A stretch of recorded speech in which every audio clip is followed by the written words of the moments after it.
ज्या माणसांमध्ये शील पदोपदी रोमारोमात भरलेलं आहे त्या शीलवान माणसामुळे तसं होतं. धम्म आपल्या दारी धम्मचर्चा व परिचय भाग 30 दिनांक 3 मे 2026 रोजी प्रमिलाताई गाडगे कुटुंब मानेवाडा यांच्याकडे. संकल्पना ॲडव्होकेट डॉक्टर रमेश राठोड यांची. बघा काय आहे धम्म आपल्या दारी धम्मचर्चा व परिचय. ग्राफिन नमो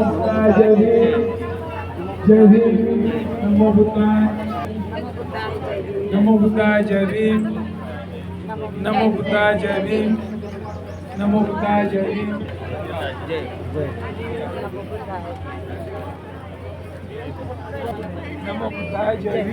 ताई नमो बुद्धाय जय भीम, जय ताई ताई नमो बुद्धाय जय भीम, जय भीम ताई नमो बुद्धाय जय भीम. चला या ताई जय भीम, नमो बुद्धाय जय भीम, नमो बुद्धाय जय भीम, जय भीम नमो बुद्धाय, नमो बुद्धाय ताई.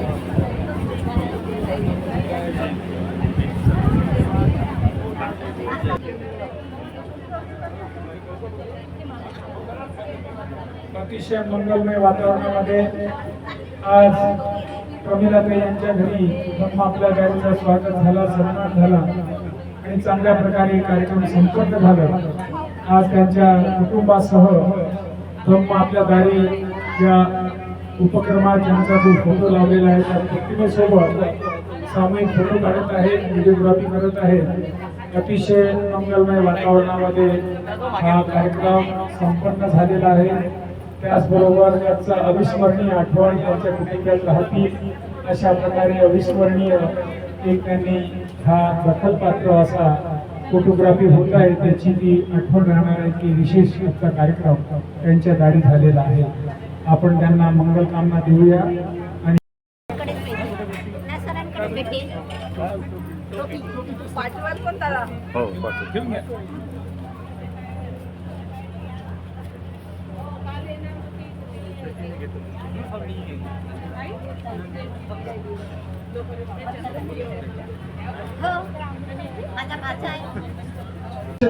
गाडगे हिचा आज वाढदिवस आहे.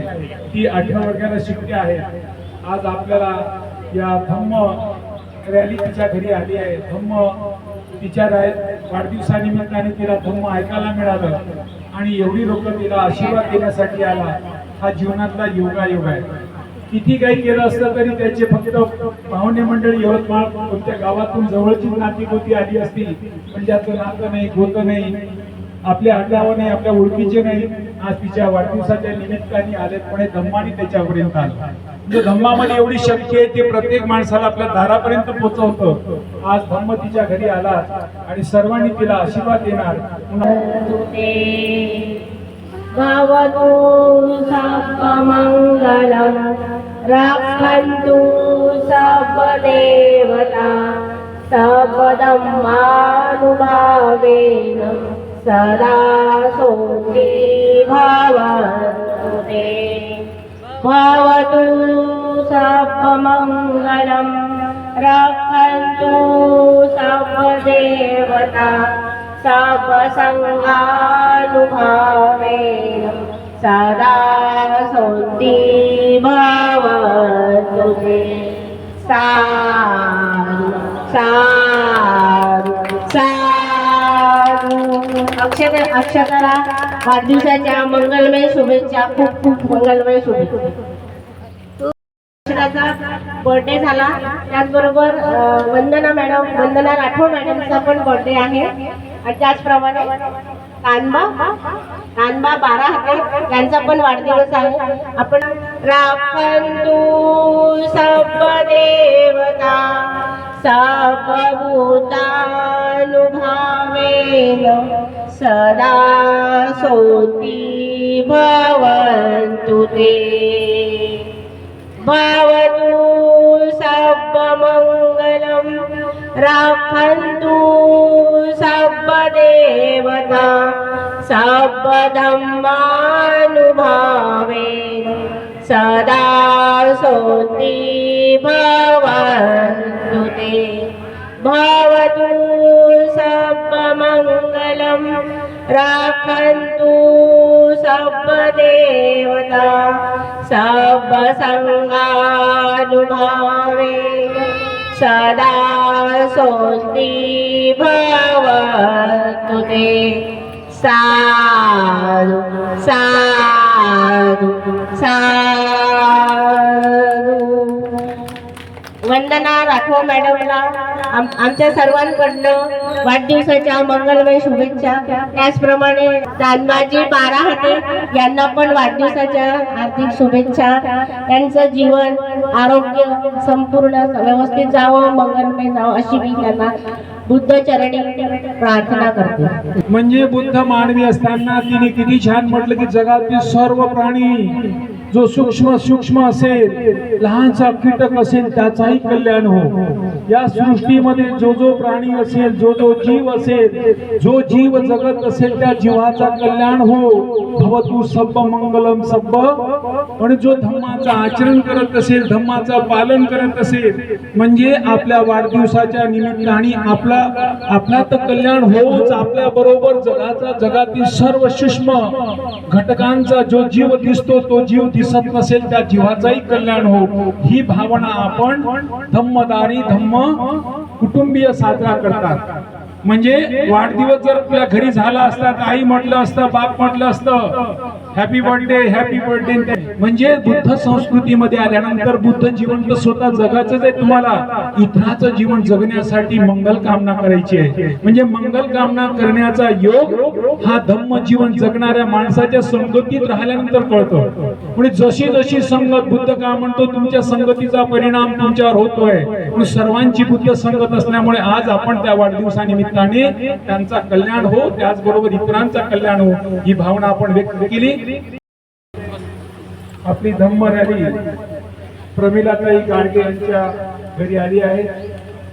आपण जेव्हा रस्त्याने येत असताना आपल्या धम्म रॅलीकडे चहूबाजूने लोक बघत होती आणि आलेल्या आपल्या धम्म रॅलीचा कशा प्रकारे रस्त्यावर आनंदमय वातावरणामध्ये रांगोळी काढून, पुष्प अर्पित करून, कोणी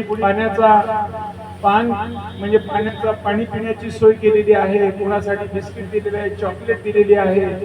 म्हणजे सर्व धम्माप्रती असलेली माणसं, धम्माला जाणणारी माणसं, धम्माचा कशा प्रकारे त्यांच्या जीवनामध्ये आपल्याला दिसून येतं की या धम्म रॅलीमध्ये आम्ही पण सहभागी झालो पाहिजे.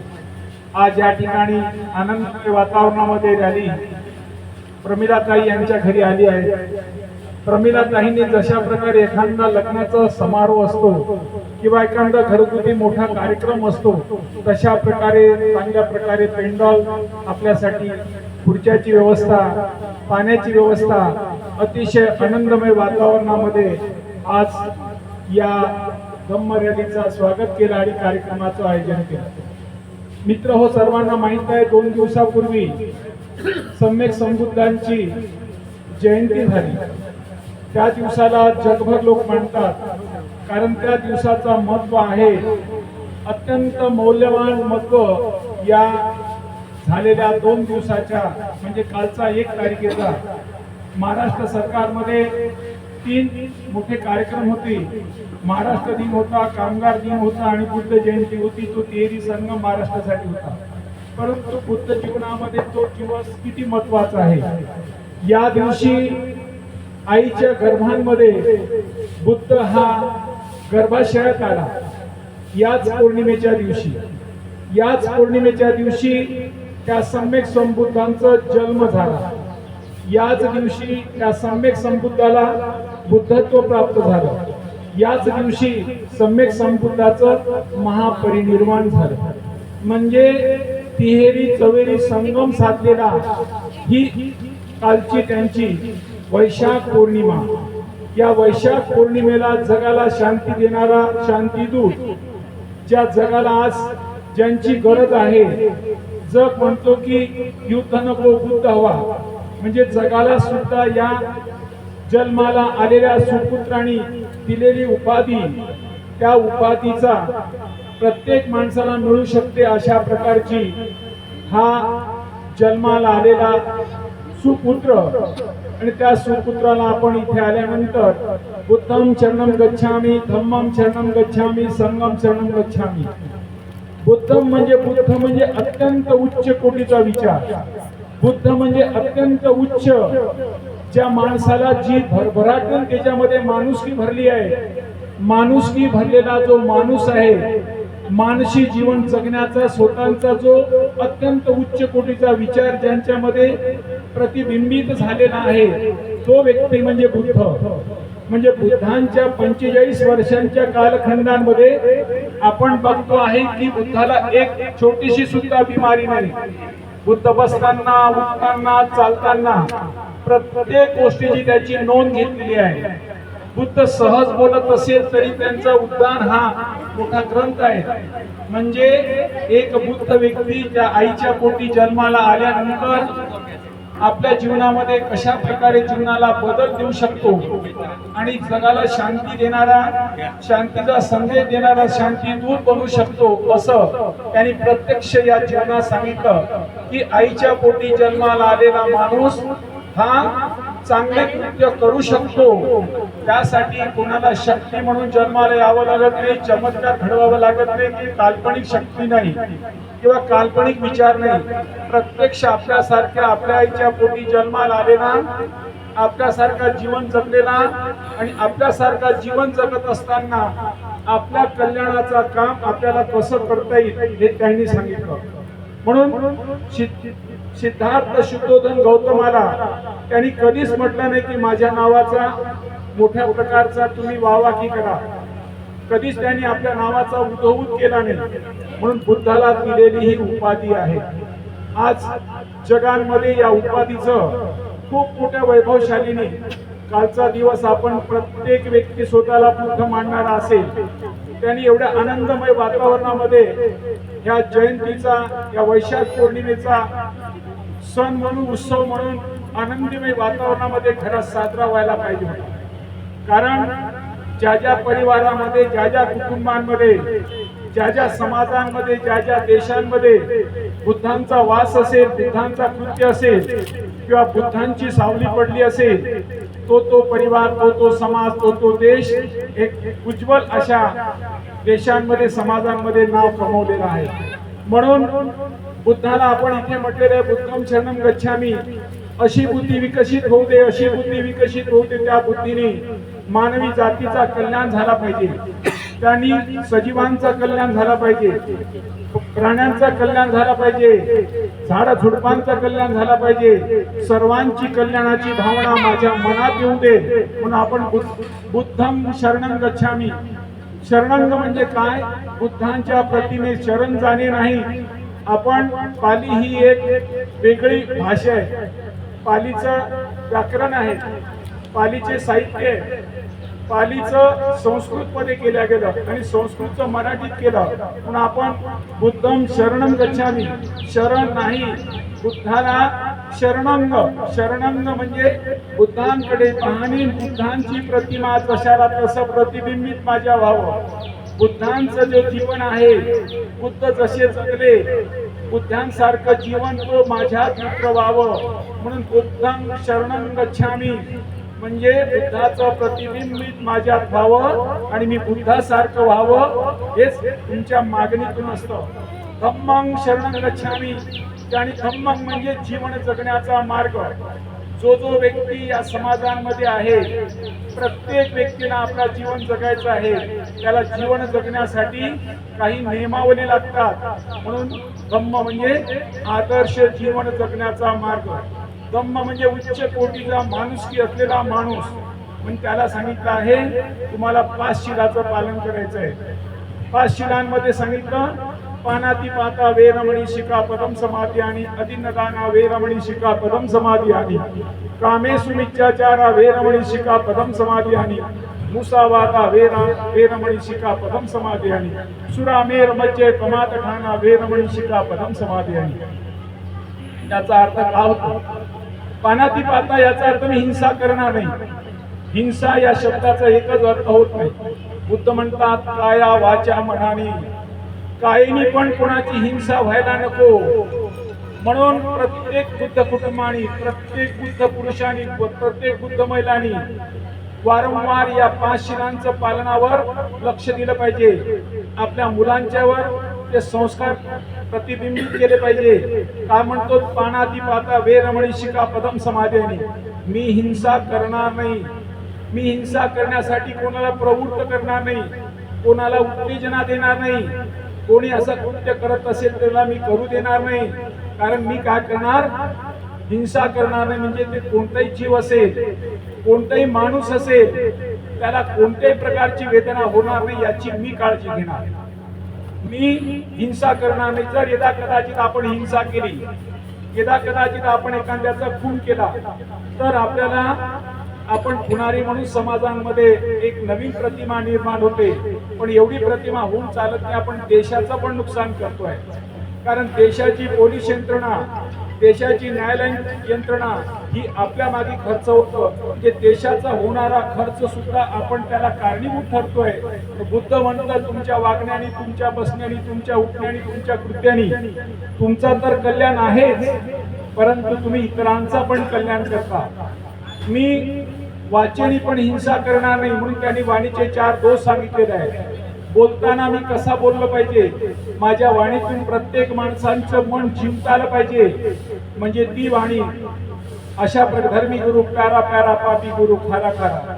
तुम्ही बोलत असताना, तुम्ही बसत असताना, तुम्ही उठत असताना, चालत असताना त्या व्यक्तीला वाटलं पाहिजे हे कोण व्यक्ती आहे, हा बुद्ध व्यक्ती आहे.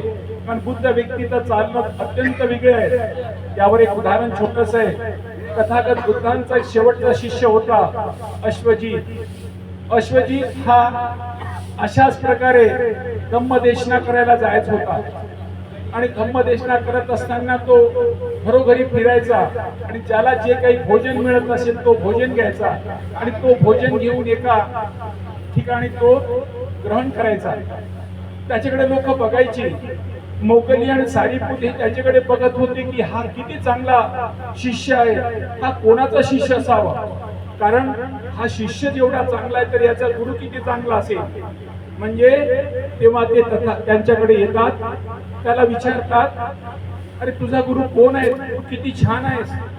काही ठिकाणी जे काही मिळते ती भिक्षा पात्रात भिक्षुदान घेतोय आणि एका ठिकाणी जाऊन तो भिक्षाटन करून भोजन दान करतोय, भोजन ग्रहण करतोय.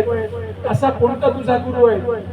त्या चेल्यामुळे, त्या शिष्यामुळे त्या गुरूंची प्रतिमा त्यांच्या प्रतिबिंबित झाली आणि प्रतिबिंबित होऊन मोकले आणि सारीपुत हे दोन्ही मोठे नावाचे भिक्षू तथागतांचे मोठे शिष्य झाले. कारण ते दुसऱ्यांची होती.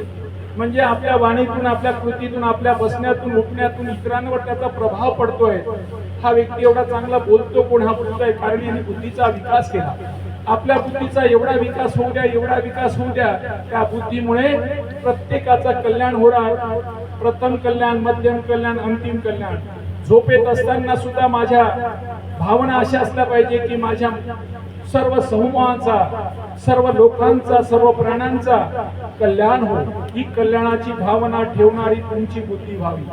तुमच्या बुद्धीचा तुम्ही भरपूर विकास करावा आणि विकास करून ती तशाच प्रकारे बुद्धी इतरांना सुद्धा व्हावी. त्यांच्यामध्ये ती भावना निर्माण व्हावी की याची बुद्धी एवढी चांगली आहे, तशी बुद्धी मला मिळो.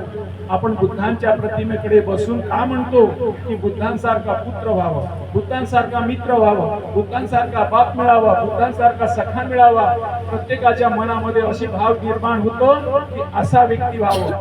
कारण या व्यक्तीला आपण चहूबाजूने बघितलं तरी आपल्याला चहूबाजूनी असा दिसतो की जिथून तिथून बघावंच वाटतं. म्हणजे ज्या व्यक्तीकडे कोणत्याही दृष्टीने बघितलं तरी आपली भावना निर्माण होते की या व्यक्तीला मी पाहत राहावं, या व्यक्तीला मी ऐकत राहावं, या व्यक्तीला चालताना बघत राहावं. म्हणजे चालताना, बसताना, उठताना, प्रत्येक कृत्य करताना मला ती असाच व्यक्ती मिळावं ही भाव आमच्या मनात निर्माण होण्यासाठी आपण बुद्धांकडे बसतोय. आणि बुद्धांनी सांगितलं की मी तुम्हाला ही दिशा दिली, या दिशेने तुम्ही जाण्याचा प्रयत्न करा. जो जो व्यक्ती या दिशेने जाईल त्याचं कल्याण होईल. म्हणून तुमच्या मनामध्ये सुद्धा दूषित विचार यायला नको. म्हणून आपण पानाती बारा वेरमणी शिका पदम समाधी आणि आपलाही कल्याण होईल, इतरांचाही कल्याण हा जीवाशी संबंधित आहे. दुसरा माणुसकीच्या वागणुकीचा संबंध आहे. अतिन्नदाना वेरमणी शिका पदम समाधी आणि मी चोरी करणार नाही, चोरीसाठी कोणाला प्रवृत्त करणार नाही, कोणी चोरी करत असेल त्याला प्रोत्साहन पण देणार नाही. म्हणजे मी स्वतः मेहनत करून कमवेल. कारण आमची संस्कृती ही श्रमण संस्कृती आहे. श्रमण संस्कृती सांगते प्रत्येक माणसाला कोणती गोष्ट स्वतःच्या श्रमाशिवाय करायचं नाही. आपल्यामध्ये भोजनदानाची एक व्यवस्था आहे. भोजनदान म्हणजे काय? भोजनदान म्हणजे एखाद्या हॉटेलवाल्याला आपण आमंत्रित केलं, हॉटेलवाल्याला सांगितलं की माझ्याकडे एवढे पाहुणे येणार आहेत, तुम्ही घेऊन या, याला भोजनदान नाही म्हणत. बुद्धांमधला भोजनदान आहे प्रत्येक स्त्रीने आपल्या घरी भोजन बनवायचं, प्रत्येक स्त्रीने बनवायचं, सर्व भोजन एकत्र गोळा करायचा आणि एकत्र गोळा करून तो सर्वांनी वाटून खायचं. त्याला म्हणतात बुद्ध संस्कृतीमध्ये भोजनदान. एक महिला, एक पोरगी होती, ती तथागतला खूप मानायची आणि ती एकुलती होती मुलगी. लग्न झाल्यानंतर तिने ठरवलं होतं, तथागताला म्हटलं की तथागत माझ्याकडे तुम्ही जेवणाला या. ती मुलगी होती. मुलगी असताना तिला माहित नाही माझं लग्न कोणाकडे होईल, कोणाशी होईल. परंतु जेव्हा माझं लग्न होईल तेव्हा तथागताला म्हणे तथागत तुम्ही माझ्याकडे जेवायला या. आता हिचं लग्न झालं. लग्न झाल्यानंतर सासरी गेली. सासरी गेल्यानंतर आपण ज्या समाजात राहतो, ज्या जातीत राहतो, त्या पंथात राहतो. काही सारे एकाच पंथात असे नाही. त्याचा सासरा हा दिगंबरी पंथाचा होता. म्हणजे दिगंबरीला मानायचं होतं. दिगंबरी म्हणजे जे आपल्या जैन लोक असतात, जैन लोकांमध्ये काही नेकेड लोक असतात, म्हणजे कपडेच घालत नाही, हे त्यांचे गुरुबंधू होते. एक हे सर्व गुरुबंधू त्यांच्या घरी आले. गुरुबंधू त्यांच्या घरी आल्यानंतर तो सुनबाईला का म्हणतात, सुनबाई तुम्ही असं करा, या माझे गुरुबंधू आले त्यांना पाणी द्या. आता सासऱ्याने सांगितलं, तिला माहितच नाही गुरुबंधू एका रूम मध्ये येऊन सर्व बसलेले आहेत. सुनबाई सजली धजली, हातामध्ये पाण्याचा गडवा घेतला आणि ती गेली. त्या रूम मध्ये जाते तर सर्व नेकेड अवस्थेत होते आणि नेकेड असल्यामुळे ती काही तिथे गेली. ती म्हणाली की मी काही पाणी देत नाही, कारण सर्व बिना कपड्याचेच आहे. तिला लज्जा वाटली. सासरा राग आला, अरे माझे माझे बंधू गुरुबंधू माझ्याकडे आले आहेत आणि माझे गुरुबंधूला पाणी देण्यासाठी माझी सून पाणी देत नाही. अशी सून काय कामाची, मला ही सून नको. सासरा म्हणाला त्या सुनेला म्हणा की तू मला नको आहेस, कारण जी सून माझ्याकडे येणाऱ्या माझ्या गुरुबंधूला पाणी देत नाही, त्याची सर्वस्राई करत नाही, अशा सुनेला ठेवून काय फायदा. दररोज सासरा तिच्या पाठीमागे लावत होता की मला तू नको आहे. अशी करता करता सून त्रस्त झाली. एकदा सून का म्हणते, बाबा काही हरकत नाही, मी जायला तयार आहे, पण माझी एक अट आहे. काय अट आहे? मी तथागत बुद्धांना सांगितलं की माझं लग्न झाल्यानंतर मी आपल्याला जेवायला बनवेन. आता लग्न नुकतंच झालेलं आहे, आपण म्हणता की तुम्ही ते राहू नका, तर मी तथागतांना आपल्या जेवणाला कसंही बोलवणार.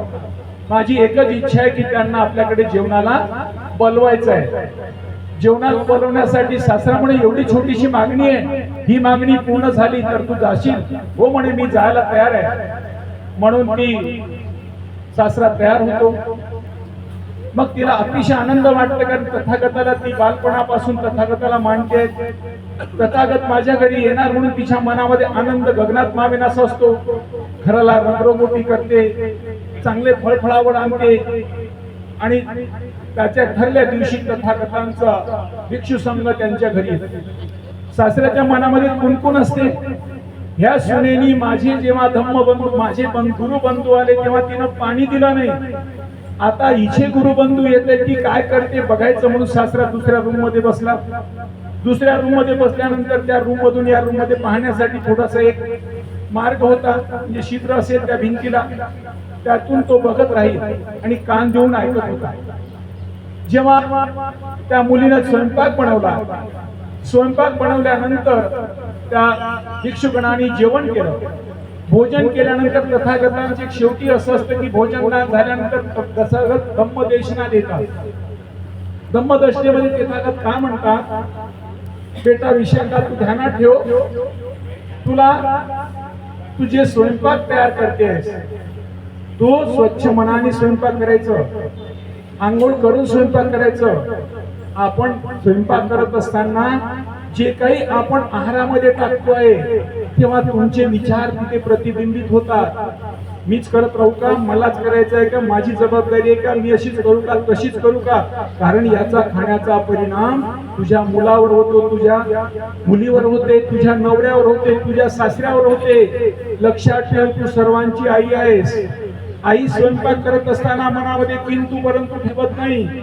ती नेहमी लक्षात ठेवते की माझ्या कुटुंबात असलेल्या प्रत्येक व्यक्तीचा आरोग्य चांगलं राहावं, प्रत्येक व्यक्तीच्या आहारांमध्ये त्याच्या पोटांमध्ये चांगलं भोजन लावं. कारण जगातलं सर्वश्रेष्ठ नातं तुला या परिवाराने दिलं. तू तुझ्या आईकडे असती, तुझ्या वडिलांकडे असती, तू कधी आई झाली नसती. आज या कुटुंबाने तुला जगातलं सर्वश्रेष्ठ मोठं नातं दिलंय. तू सर्वांची आई आहेस. आई म्हणून जगातलं सर्वात मोठं नातं तुला या परिवाराने दिलं. जग म्हणतो की सर्वांचा जो कोणी नात आहे त्याचा जो आहे पाईक ती आई आहे. ती आईची पदवी तुला या परिवारात दिलेली आहे. सासऱ्याच्या मनामध्ये वेगवेगळे प्रश्न निर्माण होतात. सासरा म्हणतो की ही माझी सून नसून माझी आई आहे. अहो, आईसारखी माझी काळजी घेते. याचा गुरु हिला किती चांगला उपदेश करतोय. गुरु सांगतो की तू आई आहेस, आई म्हणून तुझी जबाबदारी किती महत्वाची आहे. आईच्या जबाबदारीमध्ये तू कोणत्याही प्रकारची कंजूसी करू नको, कोणत्याही प्रकारची कचुराई करू नको. सासऱ्याच्या मनामध्ये वेगवेगळे विचार, काय करावं काही सुचेना. सासऱ्याला राहवलं नाही. जेव्हा ते सांगत असताना त्या सुनेसमोर जाऊन सासरा उभा राहतो, हात जोडतो आणि सुनेला म्हणतो तू तर माझी माता आहेस. आज बुद्ध संस्कृतीमध्ये जगामध्ये मिगार माता विशाखा म्हणजे मिगार नावाचा सासऱ्याला त्या विशाखा नावाच्या सुनेला लागलेला आहे. सुनेला सासऱ्याचं नाव लागणे जगाच्या इतिहासातली नोंद आहे.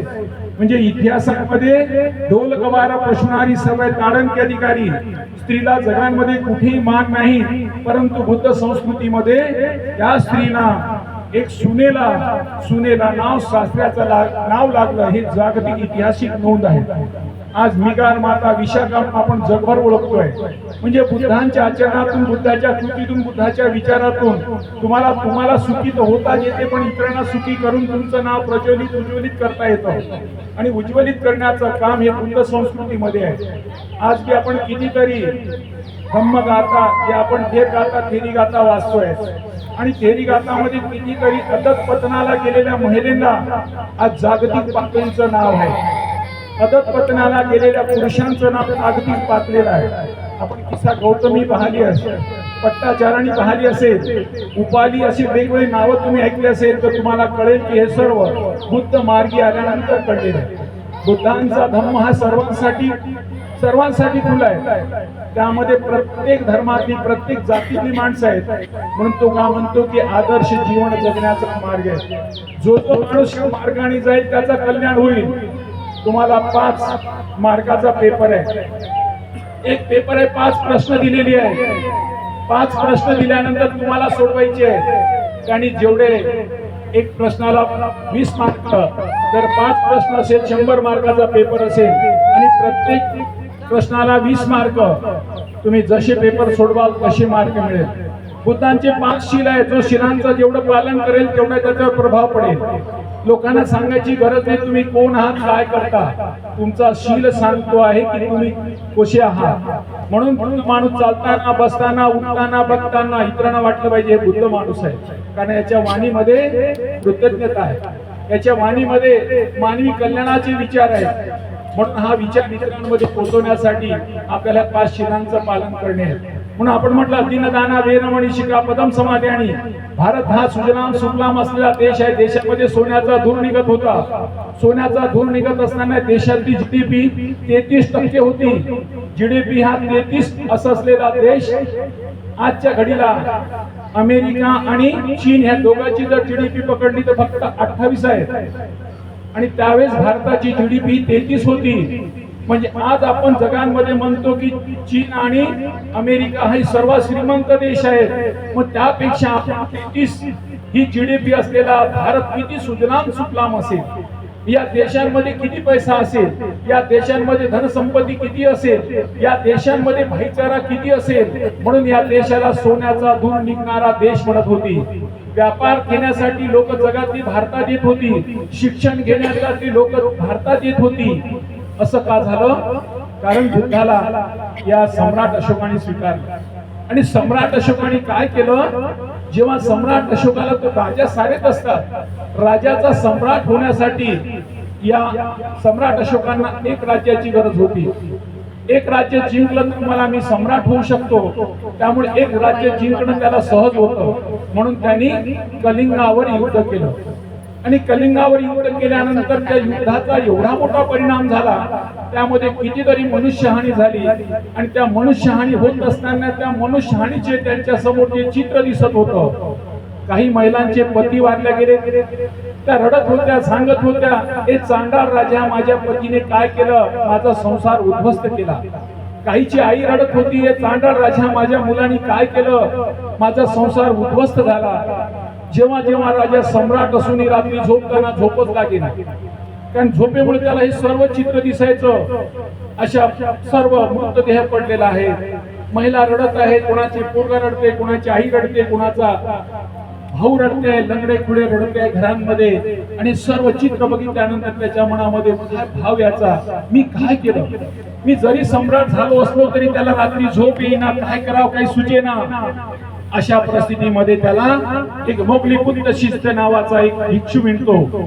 त्या भिक्षूकडे जाऊन त्याला उपाय विचारतो. तेव्हा भिक्षू काय सांगतात त्याला, की राजा तुम्ही नकळत अनुमास लोकांची हानी केली आहे, जीव दिलेला आहे.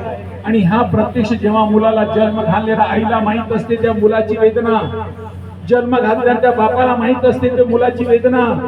त्याच्या मुलाला आपण प्राण्याने मारलंय, त्यांची हत्या केली आहे, ती वेदना तुम्हाला अशी सहज करणार नाही. सम्राट अशोक काय करतो की या ज्या शस्त्रांनी मी या लोकांचा खून केला, या शस्त्रांमुळे युद्ध केलं, या शस्त्रांमुळे किती लोकांचे घर बर्बाद झाली, यानंतर कोणी माझ्या राज्यांमध्ये शस्त्र उचलणार नाही. म्हणून आपण दरवर्षी अशोक विजयादशमी हा साजरा करतो. याचा मागचं एकच होतं की सम्राट अशोकाने आपली जी शस्त्र होती ती खाली ठेवली.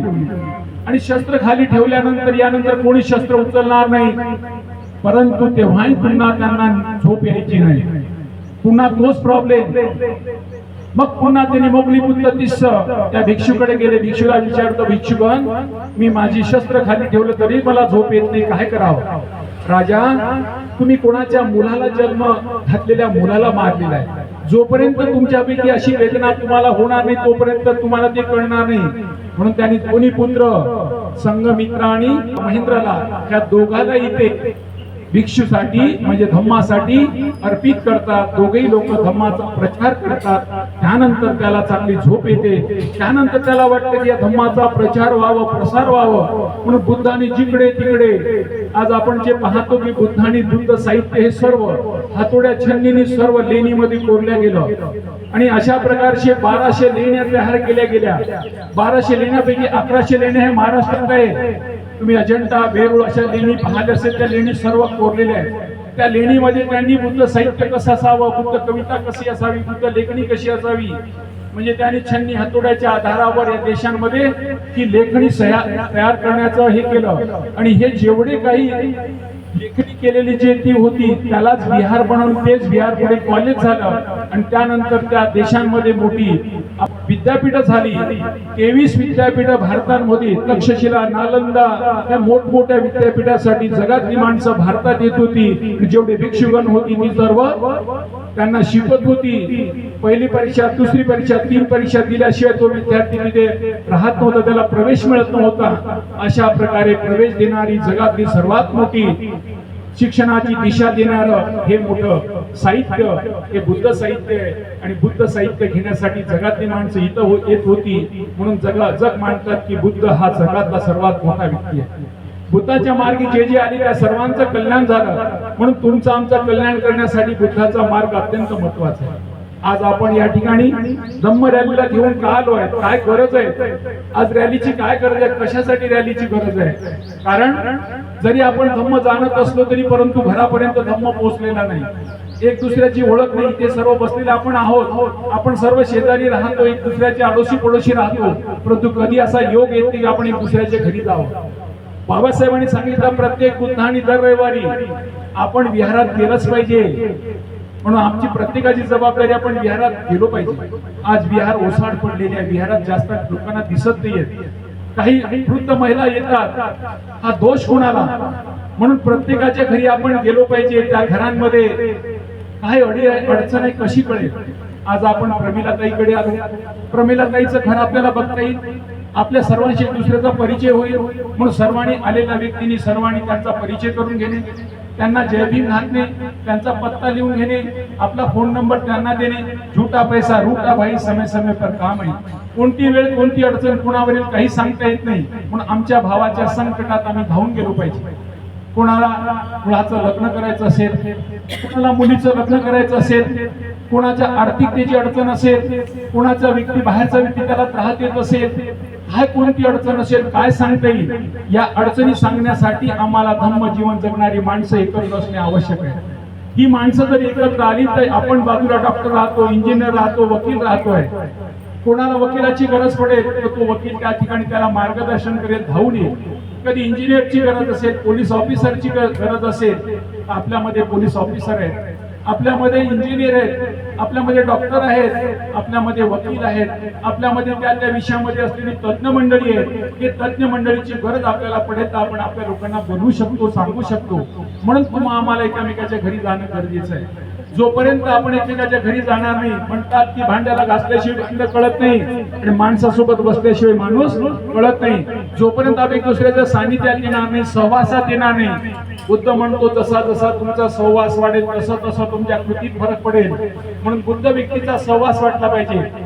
शेवटची गोष्ट सांगतो, एकदा काय झालं, जगातली माणसं भारताकडे वेगळ्या नजरेने पाहतात. भारत हा एवढ्या लोकसंख्येचा देश आहे. या देशांमध्ये एवढी जातीयता जगांमध्ये कुठेच नाही आहे. या देशांमध्ये महागाई दिवसेंदिवस वाढत आहे. या देशांमध्ये महागाई वाढते आहे, लोकसंख्या भरपूर आहे, वेगवेगळ्या जाती आहे, परंतु फार मोठं आंदोलन झाल्याचं देशात दिसत नाही. कारण काय असेल याचे कारण लोक शोधतात आणि जगातली लोक म्हणतात की या भारतमध्ये एवढा मोठा सुख शांतीचा देश कसा काय? कारण या देशांमध्ये माहित असेल तुम्ही मागील वेळेस लॉकडाऊन लागला. लॉकडाऊन लावल्यानंतर भारताच्या प्रधानमंत्रीला रात्री 8 वाजता जाहीर करतो आणि रात्री 12ला भारतामध्ये लॉकडाऊन लागतं. एवढं मोठं भारत जिथे असेल तिथे बंदिस्त होऊन जातं. पण हेच लॉकडाऊन अमेरिकेच्या राष्ट्रपतीला अमेरिकेत लावता नाही आलं. असं का? कारण काय? कारण भारतामध्ये शिरवाण माणसाने स्पर्श लावला, त्याने लिहिली संविधान. म्हणजे एखाद्या शिरवाण माणसाच्या स्पर्श लागल्यानंतर, लेखणी लागल्यानंतर त्या लेखणीचा काय प्रतिबिंबित होतो? तो भारत देश एवढ्या मोठ्या लोकसंख्येच्या देशाला बंदिस्त करतोय, एका याच्या खाच्यात बांधतोय. हा कशाच्या बळ? बाबासाहेब म्हणतात शिक्षणाचं नाही, शिलांच्या बळावर. म्हणजे माझ्याकडे शील बळ आहे, त्या बळावर मी एवढं काम करू शकतो. म्हणून जगातली माणसं आपल्याकडे पाहतात की एवढा लोकसंख्येचा देश. कारण एक शिलवान माणसाचा स्पर्श लागलेली ती संविधान, त्या संविधानाच्या आधारावर भारताचा प्रधानमंत्री तो व्यक्ती देशामध्ये लॉकडाऊन लावतोय आणि जो चहा विकणारा देशाचा प्रधानमंत्री होतोय फक्त आणि फक्त भारतीय संविधानाच्याच मुळे. देशाचा राष्ट्रपती ती एक महिला, जी महिला आदिवासी समाजांची आहे, जी जंगलात राहणाऱ्या समाजाची आहे, त्या समाजातली ती महिला देशाची राष्ट्रपती बनते. ही कशामुळे? त्या संविधानामुळे. ते संविधान कोणी लिहिलं? बुद्ध मानणाऱ्या शिलवान माणसानी. ज्या माणसामध्ये शिल पदोपदी रोमात रचलेला आहे, भरलेला आहे, त्या शिलवान माणसामुळे ते तसं होतं. तथागत बुद्धांकडे एक माणूस आला, कुटुंबिक आला. काही लोक तुम्हाला माहिती आहे, आपण सारे बसलेलो आहोत आणि सारे बसल्यानंतर लोकांची समस्या असतातच. एकदा तथागत म्हणायला लागले की तुम्ही असे वागा, असे करत जा, तसे करत जा. तेव्हा तेथील काही माणसं उभी झाली आणि ते म्हणाले की तथागत, अहो या ठिकाणी आमच्या गावांमध्ये मोठी माणसं येतात, मोठा मंडप टाकलेला असतो, त्या मंडप मध्ये खूप लोक बसलेले असतात आणि तो खूप मोठा प्रवचन करतोय. तो म्हणतोय की मी प्रवचन करत असताना हे देवाने दिलेलं आहे, देवाचं वाणी तुम्हाला सांगतोय. दुसरा सांगतो की हे पिढी पिढीनं चालत आहे, माझे आजोबा करत होते ते मीच करत आहे. मी काही वेगळं सांगत नाही, हे मोठा ग्रंथ आहे, तो ग्रंथ ठेवतो, त्या ग्रंथाचं पेज उघडतो, तो सांगतो की ह्या ग्रंथात असं म्हटलं म्हणून मी तुम्हाला तसं म्हणतोय. म्हणजे आता तुम्ही आलात, तुम्ही तर स्टेजवर बसलात, तुम्ही म्हणता की मी म्हणतो ते ऐका. आम्ही ऐकावं कुणाचं?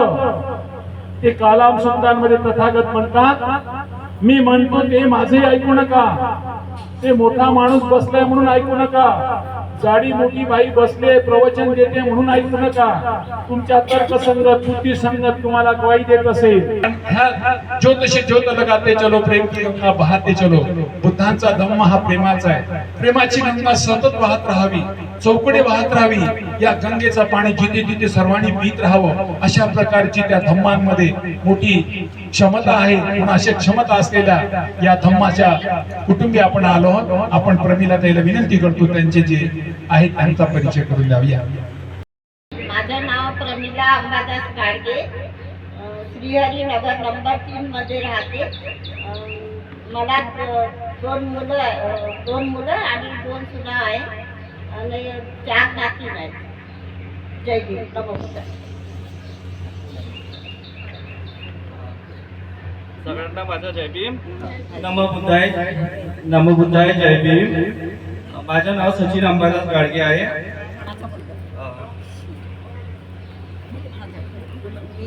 मी ऑर्डनन्स फॅक्टरी भंडारामध्ये सर्व्हिसला आहे.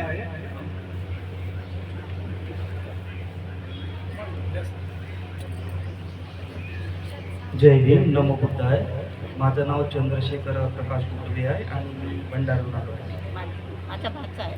मी यांचा भाचा आहे. जय भीम. नमो बुद्धाय. माझ्या भीमबाई यांची मोठी सुनीची आई आहे.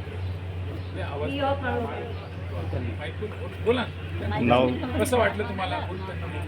आवडलं का? रमेश कसं वाटलं? कार्यक्रम कसा वाटला? कार्यक्रम खूप छान वाटलं मला. सगळीकडे चालू व्हावं असं वाटतं. खूप छान.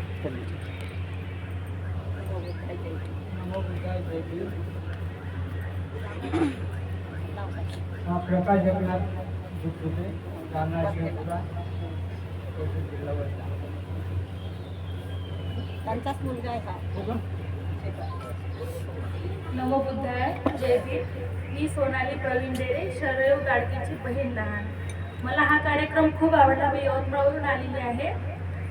दर रविवारी विहारामध्ये सगळ्यांनी जायला पाहिजे, पण तरुण वर्ग जाऊ शकत नाही, जात नाही, त्यांना वेळ मिळत नाही. पण हा उपक्रम मला खूप खूप जास्त आवडला आणि हा प्रत्येक ठिकाणी व्हावा, यवतमाळला पण सुरू व्हावा अशी माझी खूप मनापासून इच्छा आहे. आणि मी SBI लाईफचे ॲडवायझर पण आहे. थँक्यू. मी नमो बुद्धाय. जय भीम. मी प्रमिला गाडगे यांची सून आहे, मोठी सून शरयू सुहास गाडगे. मी सध्या आता हाऊसवाईफ आहे. मला 2 मुले आहेत. मी आयुष्य. आणि तुम्ही एवढ्या दूर रॅली घेऊन आला एवढ्या उन्हामध्ये, त्याबद्दल तुमचे खूप खूप आभार, मनपूर्वक आभार. थँक्यू. जय भीम. नमो बुद्धाय. जय भीम. मी आयुषी गाडगे, प्रमिला गाडगेची नाती. काय करतेस? काय करत आहे सांग? मी 10th पास आहे. जय गणेश. जय भीम. नमो बुद्धाय. माझं नाव संयम रवींद्रे. मी सोनाली डेरेचा मुलगा आहे. माझा वर्ग 7वा आहे. आज सत्वपूर्ण चांगला नमो बुद्धाय. जय भीम.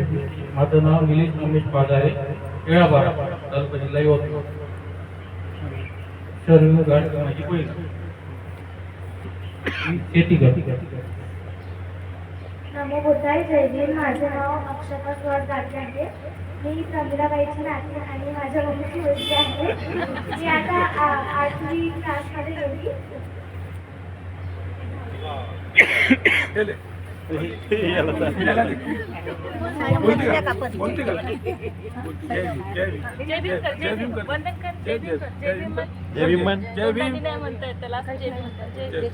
जसं म्हणता येईल तसं. हॅलो. जय भीम.